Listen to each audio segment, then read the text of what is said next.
Hello everyone, কেমন আছো সবাই? আশা করছি সবাই ভালোই আছো। তো দেখো, প্রথমে আজকে তোমাদেরকে জুয়েলারি সেট দেখাচ্ছি। এটা একটা জুয়েলারি সেটের দোকান, হ্যান্ডমেড জুয়েলারি, এমনি যে অক্সিডাইজ জুয়েলারিগুলো হয় সব রকম জুয়েলারি এখানে আছে। তো আমি দেখো যে হ্যান্ডমেড জুয়েলারিগুলো দেখছি, ওগুলো আমি নিজেই বানাই। অথচ আমি যখনই দেখি এরকম জুয়েলারি কালেকশন, আমি সেখানে হামলে পড়ি। মানে কোনো নতুন কিছু আছে নাকি যেটা আমার তৈরি করা হয়নি, বা অন্য কিছু নতুন কিছু আইডিয়া ডিজাইনের যদি আমি পাই, তাই জন্য আমি খুব ভালো করে নিখুঁত করে দেখি।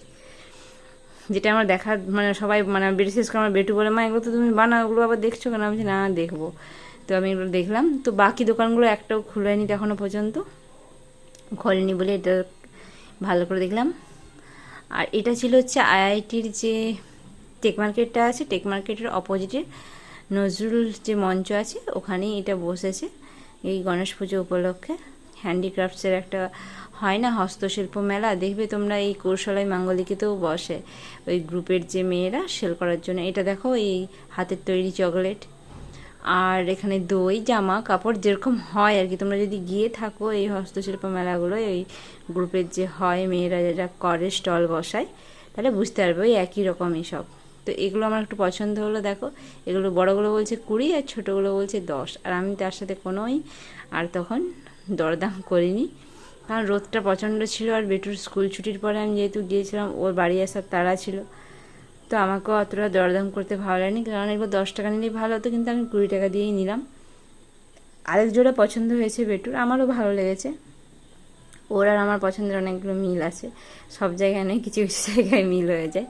যেমন এই যে এই ইয়াররিংগুলো আমারও ভালো লেগেছে। ওই প্রথমে বললো, মা তুমি এইগুলো নাও, তো আমার ওইগুলো পছন্দ হয়েছিল, তাই ওইগুলো এক জোড়া নিলাম, আর এইটাও এক জোড়া নিলাম। তো তোমাদের কেমন লাগছে ইয়াররিংগুলো অবশ্যই জানিও। তো এগুলো নিয়ে তারপরে বাড়ি এলাম, কিন্তু প্রচণ্ড গরম ছিল একটু, তাই লস্যি খেলাম। এই যে দেখো, এই যে আঙ্কেল, উনি মানে ব্যবসা করতে এসে যদি ফোনেই ব্যস্ত থাকেন, যতক্ষণ আমি নিলাম সবসময় এরকম কানে ফোনেই ব্যস্ত আছেন উনি।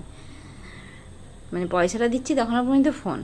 আরে একজন কাস্টমার এলে তার সঙ্গে তো ভালো ব্যবহার করতে হয়, কোনটা নেবেন দেখুন, ভালো করে দর দাম।